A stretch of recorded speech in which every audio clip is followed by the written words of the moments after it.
আসসালামু আলাইকুম। Hello everyone, আমি উচ্ছ্বাস আহমেদ বাপ্পি। বর্তমানে আমি এসেছি ছবি মেলা এক্সিবিশনে, যেখানে বিভিন্ন ধরনের ছবি, ভিডিও আর্ট ও বিভিন্ন শিল্পকর্ম ফুটিয়ে তুলে ধরা হয়েছে। চলুন ঘুরে দেখা যাক। এক্সিবিশনে এন্টার করার পরে আমার যেটি মন কেড়ে নেয় সেটি হচ্ছে রহিমা গাম্বোর তাজ সোনিয়া। এই ভিডিও আর্টটি হাউসা ভাষায় গল্প বলে বোঝানো হয়েছে।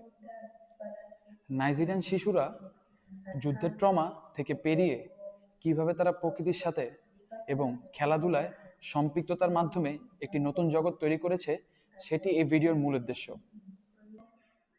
ক্লাসরুম থেকে তাদের এই রূপান্তর প্রকৃতির সাথে আসলে অসাধারণ এবং অতুলনীয়। সুযোগ পেলে আপনি অবশ্যই দেখবেন। দর্শক, আমরা এখন চলে এসেছি আরেকটি আর্টের সামনে, যেখানে শিল্পী ওয়ালিদ সাদ্দাম দেখিয়েছেন এই আর্টের মাধ্যমে কিভাবে প্রকৃতিকে আমরা ধ্বংস করছি। শিল্পী ওয়ালিদ সাদ্দাম এই মেলায় এই আর্টটি আমাকে গভীরভাবে স্পর্শ করেছে। আমরা দৈনন্দিন জীবনে কত ধরনের পোশাক পরে নিজেদের ঢাকার ব্যবস্থা করেছি, কিন্তু আমরা যেখান থেকে অক্সিজেন গ্রহণ করছি সেই অক্সিজেনের জন্য আমরা কিন্তু পর্যাপ্ত পরিমাণ গাছপালা পাচ্ছি না। এই গাছপালা কিন্তু আমরা কেটে বাণিজ্যে বা শুধু শুধু কেটে ফেলছি, যার কারণে আমাদের নিজেদেরই সমস্যায় ভুগতে হচ্ছে। উনি দেখিয়েছেন আমাদের প্রকৃতি নিয়ে বিলাসিতার কিভাবে আমরা প্রকৃতি ধ্বংস করছি। এই ধরনের পরিবেশমূলক আর্টওয়ার্কটি আপনাকে ভাবতে বাধ্য করবে। ভাবুন তো, একটা সিনেমা হল যেটি শুধু একমাত্রই আপনার। দেবাশিস ডুবের এই সিনেমা বক্সটি ঠিক তাই। দেবাশিস ডুব তিনি তার ফিল্ম মেকিংয়ের অভিজ্ঞতা ছোট ছোট ক্লিপের মাধ্যমে তার দৈনন্দিন জীবনের জিনিসপত্রগুলো ছোট ছোট মাধ্যমে এখানে ফুটিয়ে তুলেছেন।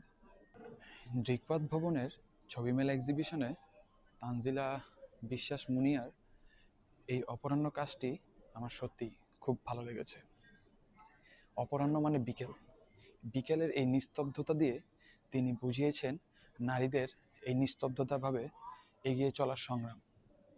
এলিয়েন্স ফ্রান্সিস ঢাকার ছবি মেলা এক্সিবিশনে ঢুকেই যেটি আমার নজর কেড়েছে সেটি হচ্ছে এই ভিডিও আর্টটি, দ্য নিউজ। এটি মূলত বুঝিয়েছে যে একটি নিউজ দুই দেশে দুইভাবে উপস্থাপন করে ওনারা কে কার থেকে এগিয়ে আছে সেই বিষয়টি বোঝাচ্ছে। এখন আমি যে ভিডিও আর্টটির সামনে আছি, সেই ভিডিওটি আর্ট হচ্ছে দ্য ডিস্টেন্স ফ্রম হেয়ার। এখানে শিল্পী বানি আবিদ বুঝিয়েছেন ভিসা লাইনে দাঁড়ানোর প্রক্রিয়া ভিত্তিক। এখানে ভিডিওটি দেখার পরে আমি যা বুঝতে পারি যে ভিসা লাইনে দাঁড়ানো যে অনিয়ম এবং যে দুশ্চিন্তার বিষয়টা, সেখানে শিল্পী বুঝিয়েছেন এবং দেখিয়েছেন যে সাধারণ মানুষজনের দুশ্চিন্তা এবং অনিশ্চয়তার একটি দৃশ্য।